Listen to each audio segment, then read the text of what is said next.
punishments and excessive fines. The right to vote and to worship God in your own way. It is these freedoms that have made America strong. Okay, so we got our freedom, but management's lousing up everything. Labor is at fault. It's ruining the country. My constituents, as your elected representative, I can assure you Labor's right, management's right. I'm strictly neutral. Labor, management, politicians, hooey. They can't tell corn from oats. Wait, Take the money out of Hurry, step right up, folks.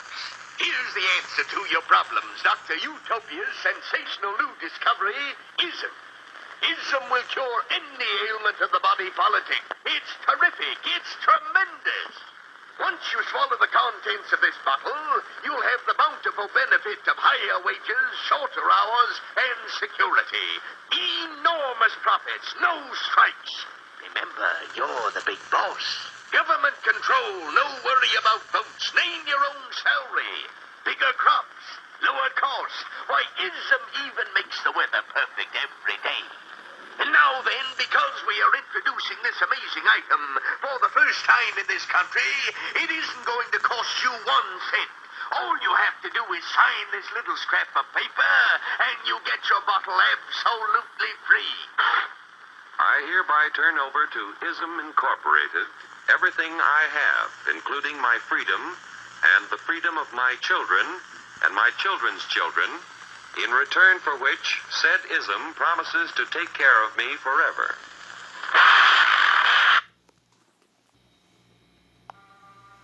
They told me it would get easier, that the pain, the scars, the fight, it would all mean something in the end.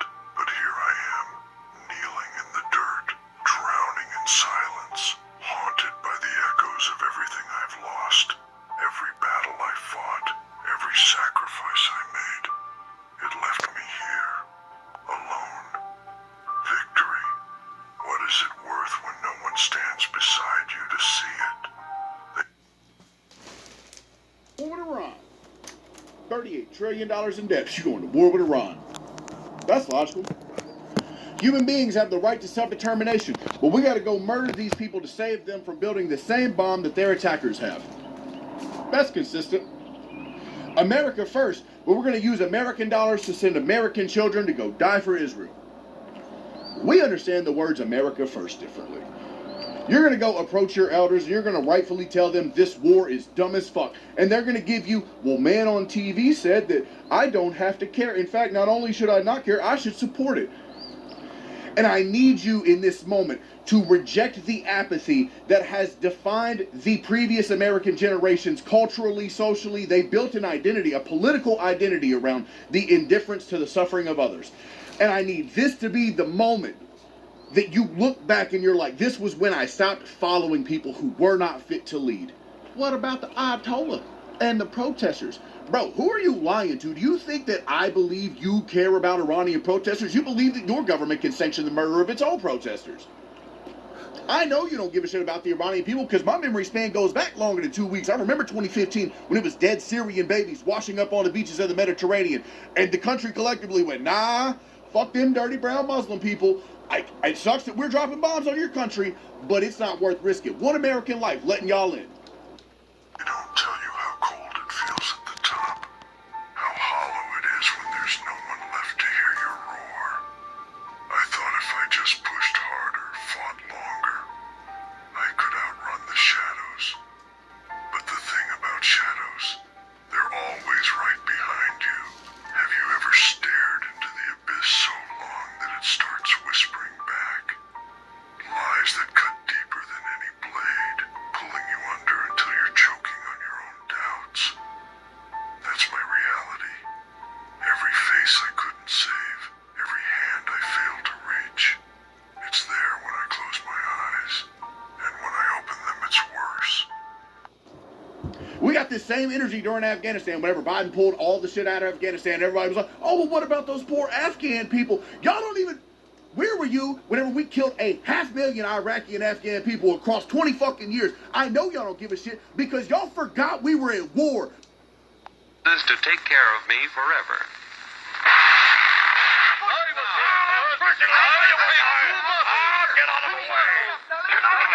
Pardon me. Pardon me. And who are you, my good man? I'm John Q. Public. Ah, my fine friend, you're just in time to share this generous and gigantic offer. Sign right here. Mind if I read it first? Hurry up, now, here. Keep your shirts on, boys. Including my freedom. Freedom? Well, sign away my freedom. Why, this is ridiculous. Don't be... Oh, you motherfuckers. Okay. All right. I'm putting cases on all you bitches. Sign away my freedom. Why, this is ridiculous. Don't be corny, brother. Sure, our system of free enterprise isn't perfect. But before we throw it away for some imported double talk, let's turn the clock back a few years to see what it's done for us. For example, back in the 1890s, Joe Dokes was just a guy who liked to tinker around his barn. Some people thought Joe was lazy. Some even thought he was nuts. But one day, he had an idea. And because he was free to dream and tinker, Joe had a chance to make something of himself and his idea. So,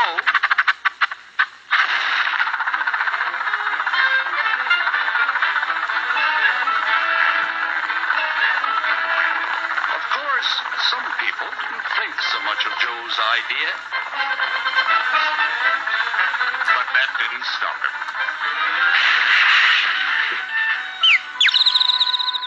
So Joe got some money from young Aunt Minnie and Uncle Angus and Grandpappy and Mr. Titus. When Joe's friends and relatives used their savings to help him buy tools and property, they were capitalists. Don't blush, folks. It's nothing to be ashamed of. Now, naturally, Joe needed some help. So he hired Willie Lumpkin, who was out of work anyway, and before long, Willie had the know-how and became skilled labor. Because capital, management, and labor worked together, Joe's idea grew. It grew and did things even he never dreamed of. Today, the automobile industry provides millions of jobs that never existed before. And remember, this is a story of only one industry. There are thousands more scattered all over the United States whose history of development is pretty much the same. We've built a country under the American system that sends more young people to high school and college than all the rest of the world combined. Why, even in the Depression, our wages bought more food, clothing, travel, and entertainment than the wages of any other people in the world. By 2008, not one of y'all were waking up, getting in your car and thinking to yourself, man, I hope the war's going good today. It was not part of your day-to-day life. Your country was at war and you didn't even fucking think about it till they paraded a bunch of us out onto a football field to wave a flag. Well, who else was going to save them? Oh, I'm sorry, I thought the country being led by a gaggle of pedophiles said something about being the moral authority for the rest of the planet. I don't care that you need to wrap your imperialist desires in some type of noble narrative, because otherwise you would have to rectify the fact, oh, we just be out here robbing from anybody. I get that you would like to have the American government be able to just sanction the murder of any brown person in any country where we would like to take their shit. But in reality, it's just murder. It's just piracy. It's just your depravity being incapable of existing in and amongst civilized society. I'm sorry that you're not capable. Like, you need the rules to be this way one day and this way the next, because you're incapable of maintaining a standard. You're incapable of holding a position. You have the same demeanor of a child who's got his demented grandfather in the hospital bed. He's updating his will every day, and y'all are in a competition to see who can be the most sycophantic yes men. I don't respect it. I don't need, if you believe that the American government has the right to just go murder people wherever they exist, you're an imperialist, and I don't give a shit what you think. I don't. Whole stop. just broadly, if that is your belief, we are fundamentally diametrically opposed on what it means to be a human being, on what constitutes individual liberty and human rights. I don't need your approval, your validation on nothing. You can see yourself out. As always, I appreciate y'all taking the time. Much love. Till next time. That's Dustin Schreiner, everyone. Link in the bio for sure. Go ahead and give him a like and follow over on TikTok if you're on that app. Listen, I couldn't have said it better myself, and I do appreciate the frustration because it's something that a lot of us feel. Because the reality is, the lie of what we believed America was has been broken for many of us over the past couple of years, and it's been a huge learning curve just trying to understand the impacts that we've had throughout this long timeline of America's interventionist policies and what we've done behind the curtains as far as the CIA goes. But it's true, and I've said it in this channel before because it's something that's deeply bothered me for a long time. There's this kind of callback right now. It's like we're going back to 2002. The FBI came out and said that people got to be prepared for attacks in the U.S., and it feels like Fox News is going to dust off the old color-coded terror chart. Our country has a national income equal to the total national incomes of any other sixth nation in the world. With only 7% of the Earth's, we drive 70% of the world's automobiles. That's just a sample of the things the capitalistic system has given us in only 160 years. This cartoon is from 1948. Before signing up, you boys ought to try a little taste of Dr. Ism's formula to see what you'd get in exchange for your freedom. Go ahead, try it.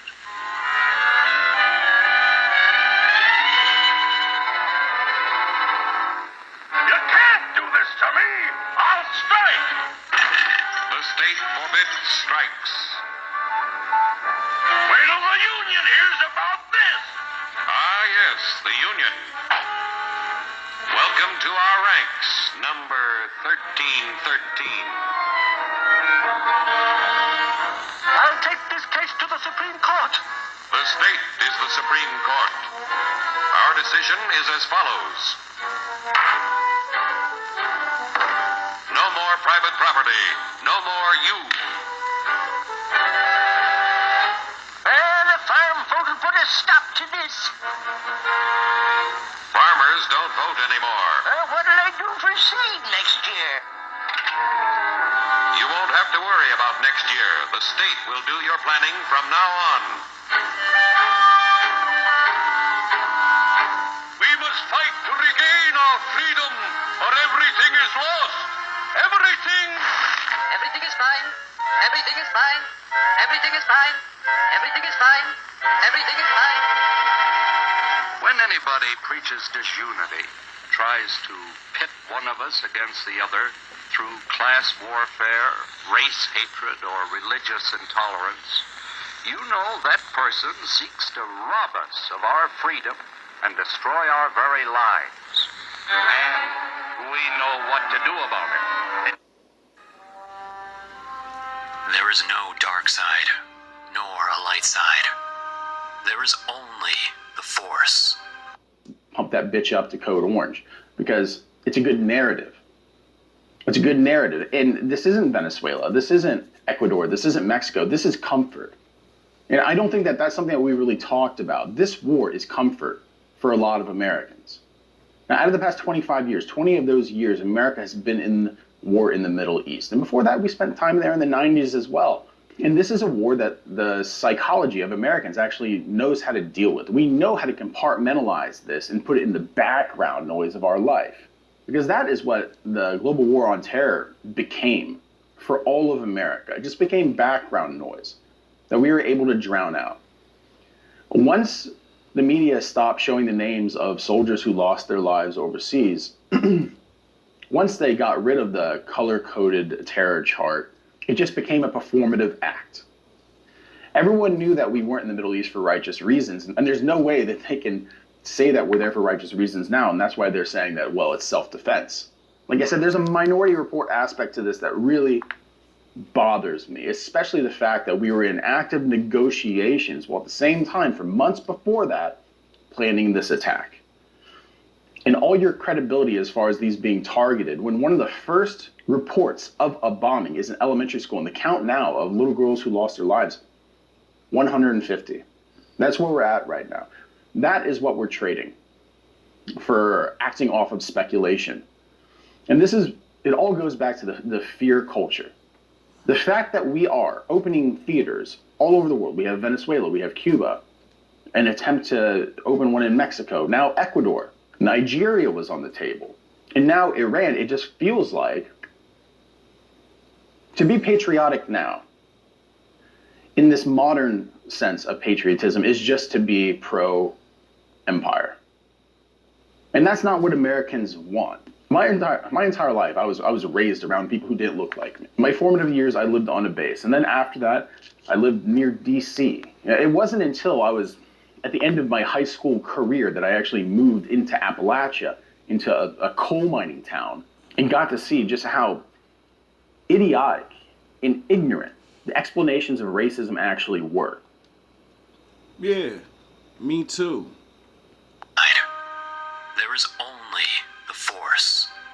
I will do what I must to keep the balance. The balance is what keeps me together. There is no good without evil, but evil must not be allowed to flourish.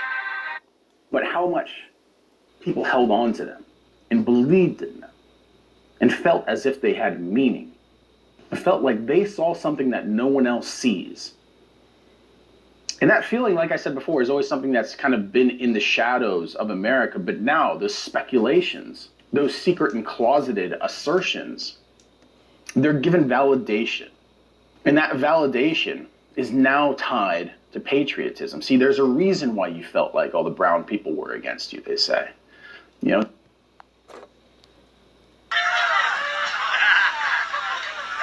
they don't want to give black people credit. They don't want to give us any credit. They just want to blame everything on niggas. Didn't some white man in Boston shoot his pregnant wife and then shot himself? Oh, niggers did it. Always trying to blame some niggas. And they believed the shit. So the brother couldn't take it or something, and he could jumped off a fucking bridge, right? Then they told. Then I bet always trying to blame a goddamn nigga. That's why. There's actually truth to that. And it's our time to take it back. That's not something the vast majority of Americans want. That's something that, you know, your crazy uncle who nobody wanted to invite to Thanksgiving, that's something that he always brought into the household. It was. I'm gonna start a new ad, like 900 blame a nigga. So when white folks get in trouble, just call my agency. Blame a nigga. I just pushed my mother down the stairs. I don't want to go to jail. Send a nigger over here. It wasn't something that was in the household. And for our president to get up there and say that, well, you know, we lost 6 lives now, 6 U.S. lives. We vow to avenge their deaths. It's villainous and hypocritical to do a preemptive strike and destabilize an entire country and say that your entire goal is to eradicate their ability to defend themselves by land, air, or sea. But at the same time, you hope that the people will take back the government. But if that's the point, any nation that doesn't have an ability to defend itself isn't a nation. Americans would be the first people to say that.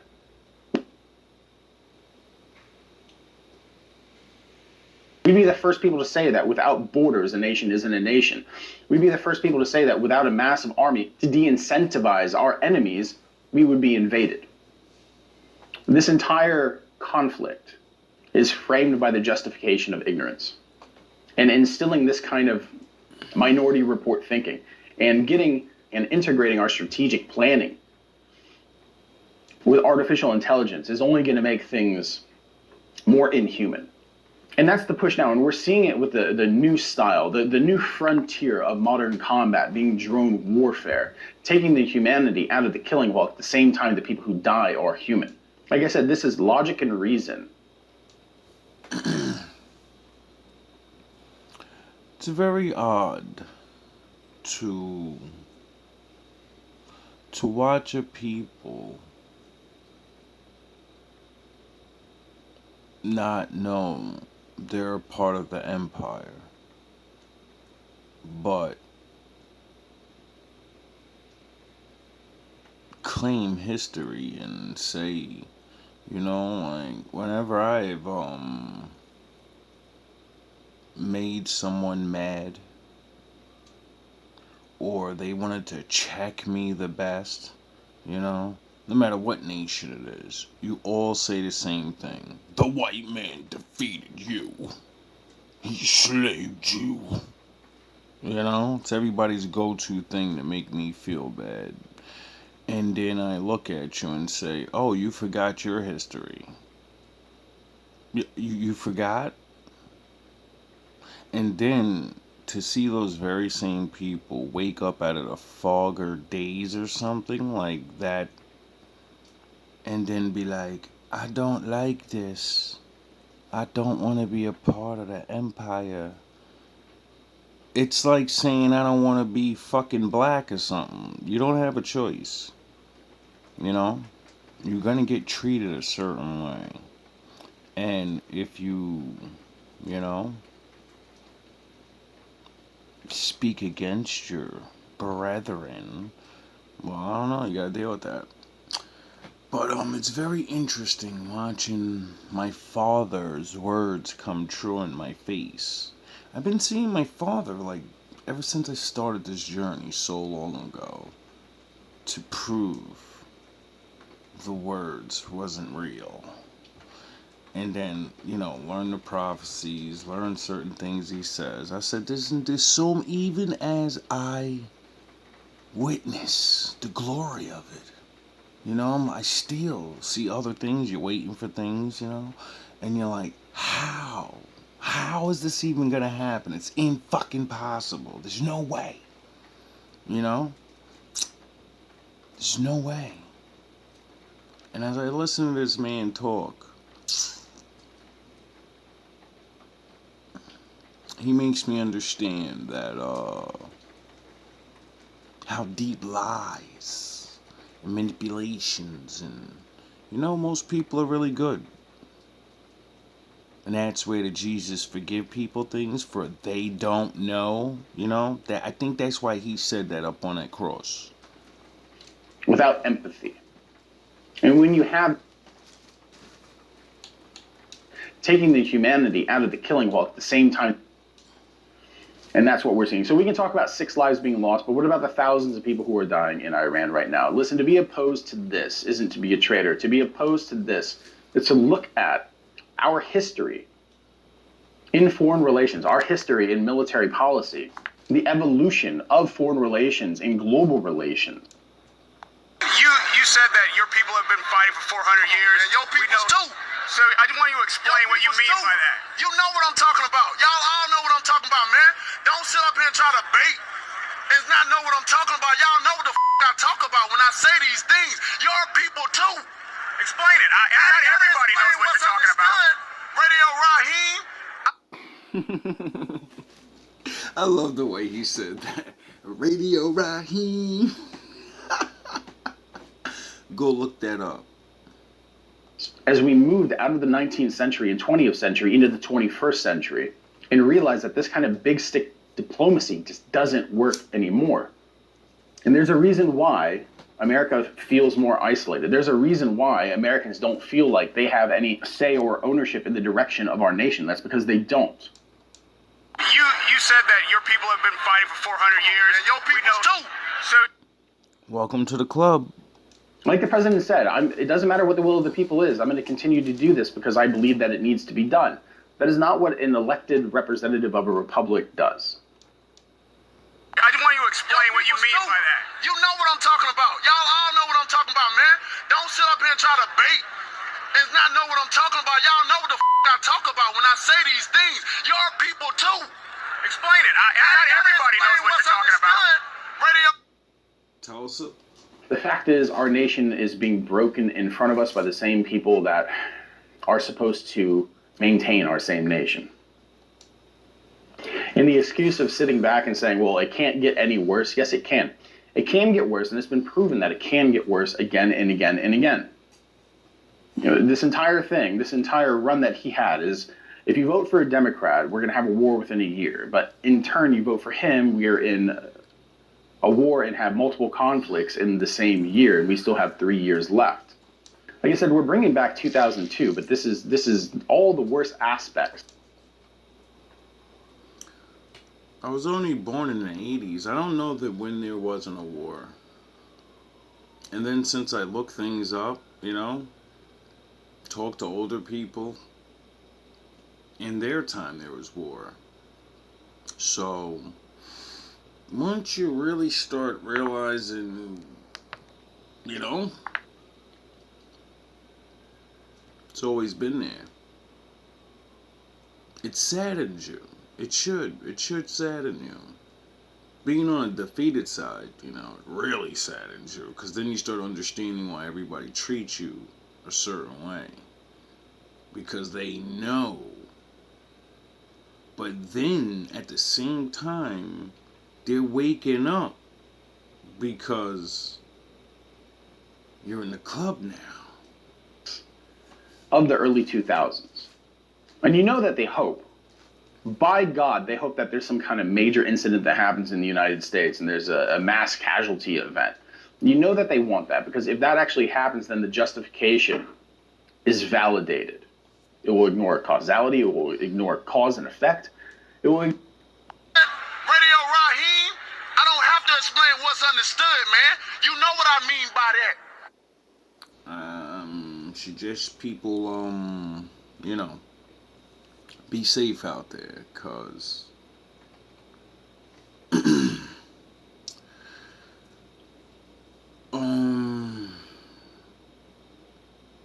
know, like I'm watching the news and stuff, and like the Iranians or whoever they're fighting over there, I don't even know, Iran, or they're supposed to be shooting missiles, and you know, I said it a while ago when like, I forgot what video, but you only can beef with people so long before they, you know, they might not be able to beat you, but they'll make a statement. And that's why I really like to not, you know, I like to play it safe and, you know, not be around people, because this new level of shit that's going on is just, it's a whole nother level. So I suggest people be careful who you're around and what you think you're doing. By that, you know what I say about that. I ain't gotta go further. And if anybody don't understand that, then God be with them. Go look up the history. Go look up the history. Don't everybody believe in Google? Nor common reasoning, because the truth is, patriotism weaponized will take America to a point where there's no coming back. And that's why it's so important to stand opposed, even if it's just public record. Because the truth is, the American public... I choose to stand aside and realize, in the reality of things, none of this got nothing to do with me. You know what I mean? I don't got beef with those guys. I don't got beef with those guys. But they got power, and they got power. And if they start going crazy on each other, I'm going to go on the side and say, let me get the fuck up out of their way, because, I don't know, people are, it seems like this has been going on for a long time. Like I said, since I was a kid, I've heard their Iran and the Bush, and I don't like those guys, and they don't like us, and weapons and all of this stuff. So it's like, I don't know. This is not good. Like, over the last year, I woke up to a lot of very scary realizations. Yeah, me too. Like, the world is really, really getting smaller, and that's not good for anybody. Because, you know, my father said there's going to be a time when we're going to have to act like fucking cavemen again, because there's going to be limited resources. So, you know, I don't think that's anytime soon, because the earth is so vast. But, fucking wars and people gobbling things up, technology, fucking, it only takes that one chain of events. Our lifestyle's in a decline. No one will be able to own houses. No one will be able to own a car. Too late. Food is becoming unaffordable. Living a life is becoming unaffordable. Having a family is becoming unaffordable. Well, all those things are just man systems anyway. In the real world, you just go build things. It's not about affording anything. It's having the knowledge to be able to do it. And if you don't have the knowledge to do it, you can't do it. And then you have to go, hopefully somebody builds a bigger and bigger house and a bigger building or something, And then because you don't have the knowledge, you are subjugated. Oh, that's what the Lord meant by knowledge will set you free. And unfortunately, good men building communities and building things, this is just the evolution of life. At least to me. If you truly feel like you don't like the way things are run, and you feel like you can't really make too much of a change in the way things are run, get the fuck out of the way. That's what I'm trying to do. I'm just trying to. And there's really no getting out of the way anymore, because where are you gonna go? The world's changing.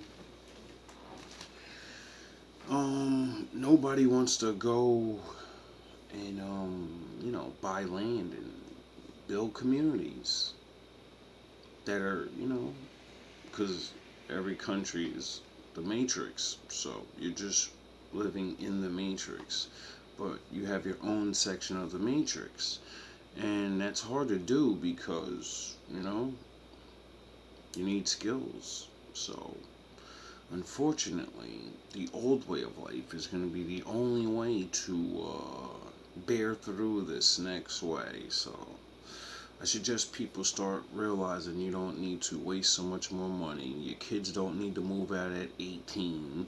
And everybody better start learning to stick together and appreciate your time that you have left and how better it is than other people's time.